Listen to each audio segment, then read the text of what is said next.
जैसा आप जानते हैं कि आज इलेक्शन का आप द्वारा चुनावों की घोषणा की गई है और चुनावों की तिथियां आज सबके समक्ष रखी गई हैं। इसमें अगर हम मंडी पार्लियामेंट्री कॉन्स्टिट्यूंसी और हिमाचल राज्य की बात करें तो इसकी गज़ेट नोटिफिकेशन 7 मई को होगी। उसके बाद लोग अपनी नॉमिनेशन जो कैंडिडेट्स होंगे वो सबमिट कर सकते हैं और लास्ट डेट जो नॉमिनेशंस की रहेगी वो है 14 मई।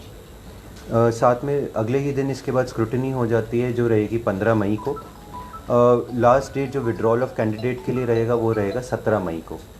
और हमारे यहाँ पे चुनाव फिर उसके हिसाब से 1 जून को इस पार्लियामेंट्री कॉन्स्टिट्यूंसी में रहेगा और काउंटिंग उसके 2 दिन बाद 4 जून को काउंटिंग हो जाएगी। और इस प्रकार से 6 जून तक उन्होंने आखिरी तिथि रखी है कि सारे जो इसके प्रोसीजर्स होते हैं प्रोसेसेस कंप्लीट कर लें। इसमें मैं आपको बताना चाहूँगा जहाँ तक मंडी पार्लियामेंट्री कॉन्स्टिट्यूंसी का सवाल है, 17 असेंबली कॉन्स्टिट्यूंसीज इसमें आती हैं जिसमें 6 ज़िले के क्षेत्र उसमें सम्मिलित हैं। और इस कार्य के लिए जो हमारी टोटल टीम गठित है उसके असेंबली कॉन्स्टिट्यूंसी लेवल पे जो कार्य और ज़िला स्तर पे कार्य देखा जाएगा वो 6 डीईओज़ देखेंगे, डिस्ट्रिक्ट के जो डीसीज़ होते हैं उनका रोल रहता है और साथ में 34 एआरओज़ इस कार्य को देखेंगे। आज से आचार संहिता इसलिए लागू की जाती है और जिसमें अब विभिन्न कार्य इसमें अभी चालू कर दिए जाएंगे एआरओज़ द्वारा और उनके जो टीम्स हैं, एफएसटीज़ हैं, सेक्टर ऑफिसर्स हैं, वो इस समय पे फील्ड में उतर के अपना विभिन्न कार्य करेंगे। इसमें मैं ये बताना चाहूँगा कि कुछ जो डायरेक्शंस रहते हैं ईसीआई के उसमें ये रहते हैं कि जो हमारी गवर्नमेंट की बिल्डिंग्स हैं, ऑफिसेज़ हैं, उसमें 24 घंटे के अंतर्गत जो भी प्रचार की सामग्री लगी होती है वो इसमें उतारनी होती है। उसके और 48 अभी से 48 घंटे में उसके बाद जो हमारी पब्लिक स्पेसेस होते हैं, रोड्स, पुल और बस स्टैंड इत्यादि, वहाँ से भी ये सामग्री उतारनी होती है।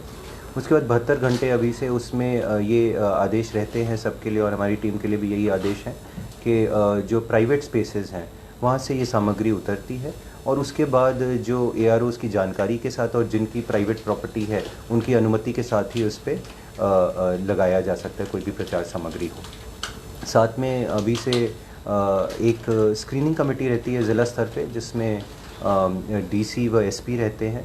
वे हथियारों का को जो जमा करना होता है उस पर कार्य करते हैं, तो उसके लिए अकॉर्डिंगली आदेश इस समय पे पारित किया जाएगा।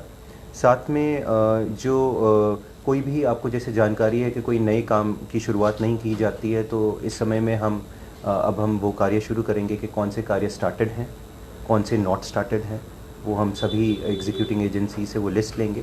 वही काम हो सकते हैं जो ऑनगोइंग हैं। साथ में आप जानते हैं कि मॉडल कोड ऑफ कंडक्ट के दौरान गवर्नमेंट मशीनरी, गवर्नमेंट व्हीकल्स प्रचार के लिए यूज़ नहीं हो सकते हैं। साथ में ये भी, लेकिन इसमें अगर हम कार्यों की बात करें, जो मनरेगा के कार्य जो अप्रूव्ड शेल्फ होती है वो कार्य चल सकते हैं और रिलीफ वाले वर्क्स जो है वो कार्य चल सकते हैं जो बेसिकली अप्रूव्ड ऑलरेडी हैं। और इस प्रकार से विभिन्न पाबंदियाँ मॉडल कोड ऑफ कंडक्ट के पीरियड के दौरान लगाई जाती हैं।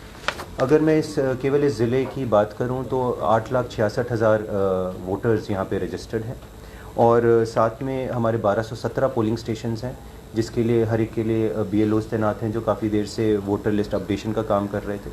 अभी इस समय पे अभी तक जो आगे कार्य रहेगा वोटर लिस्ट के बारे में, वो केवल वोट्स जिसकी कोई एडिशन होनी होती है वो कार्य हो पाएगा।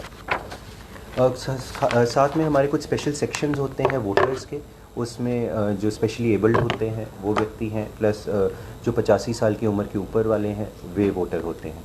तो हमारे पास अगर हम स्पेशली एबल्ड वोटर्स की बात करें 10,140 स्पेशली एबल्ड वोटर्स हैं और साथ में 8,755 हमारे वोटर्स 85 वर्ष के ऊपर के उम्र के हैं। अगर हम 100 प्लस वोटर्स की बात करें तो ज़िले में 166 वोटर्स हैं। सेक्टर मजिस्ट्रेट्स होते हैं जो उनकी ड्यूटीज़ होती है उस पर एकदम से वे कार्य शुरू कर देंगे और विभिन्न डेट्स जो जैसे हमने बताई हैं, कोई नॉमिनेशन की डेट्स हैं, अन्य डेट्स हैं, तो उन पे कार्य शुरू हो जाएगा। साथ में विभिन्न जो डिजिटल एप्लीकेशंस होती हैं, चाहे अनुमति के तौर पे, चाहे शिकायत के तौर पे, तो सी विजिल एक प्लेटफॉर्म है जिस पे शिकायत विभिन्न प्रकार की जो मॉडल कोड ऑफ कंडक्ट से रिलेटेड है वो की जा सकती है। साथ में जहाँ तक हम एप्लीकेशंस की बात करें, जो विभिन्न पॉलिटिकल पार्टीज़ हैं वो अपने रैली हो, प्रोसेशन हो, इन सब के लिए सुविधा नाम की ऐप से अपनी ऑनलाइन ही एप्लीकेशन इसमें रिसीव की जाती है और ऑनलाइन ही उनको अनुमति दी जाती है। आने वाले समय में जैसे आप जानते हैं कि हमने कुछ महीनों से काफ़ी तैयारी इसमें कर ली है और जहाँ तक हमारे जो असेंबली कॉन्स्टिट्यूंसीज़ का सवाल है, इसके विभिन्न स्थानों पे हमारे ईवीएम्स तैयार है, एफएलसी कर दिया जा चुका है, हमारे स्ट्रॉन्ग रूम में रखे गए हैं और आने वाले समय में उनकी रैंडमाइजेशन इत्यादि करके उनको डिप्लॉय किया जाएगा विभिन्न असेंबली कॉन्स्टिट्यूंसीज़ में ताकि वो चुनाव के दौरान इस्तेमाल हो सकें। साथ ही में हमारे कुछ काउंटिंग सेंटर्स भी स्थापित किए गए हैं। मुख्यतः 3 स्थानों पे हमारी काउंटिंग रहेगी और इन सब स्ट्रॉन्ग रूम्स, काउंटिंग सेंटर्स का इंस्पेक्शन किया जा चुका है हमारे ज़िला स्तरीय अधिकारियों द्वारा, AROs जो STMs होते हैं उनके द्वारा।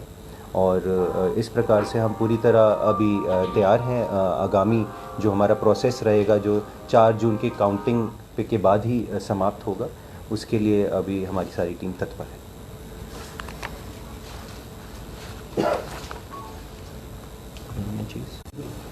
महिला वोटर्स हमारी इस अभी वर्तमान में हमारे 4,38,457 मेल वोटर्स हैं और फीमेल वोटर्स हैं 4,28,400 वोटर्स। और साथ में पीछे जो समरी रिवीजन हुई, हमने अब ट्रांसजेंडर वोटर्स वाला भी एक सेगमेंट रहता है, तो 2 ट्रांसजेंडर वोटर्स भी हमारे पास एनरोल हुए हैं। कॉन्फ्रेंस सुन रहे थे इलेक्शन कमिश्नर की, वो वेस्ट मैनेजमेंट पे भी काफ़ी बोल रहे थे। जी, उसका क्या है सर? इनके चुनाव के प्रचार में भी जो आदेश हैं ECI के, उसमें कई प्लास्टिक आइटम जैसे जो नॉर्म्स हैं ministry of environment and forest के, वही नॉर्म्स इस पे अप्लाई होते हैं, तो जो बैंड मटेरियल्स है वो नहीं यूज़ कर सकते, तो उसी पे गौर हमें करना है। पूरी पीसी का डाटा कब तक मिल जाएगा? दे देंगे आपको, जब आप बोलेंगे दे देंगे, कलेक्ट कर लेते सबसे आपको दे देंगे, पूरे PC का देंगे आपको।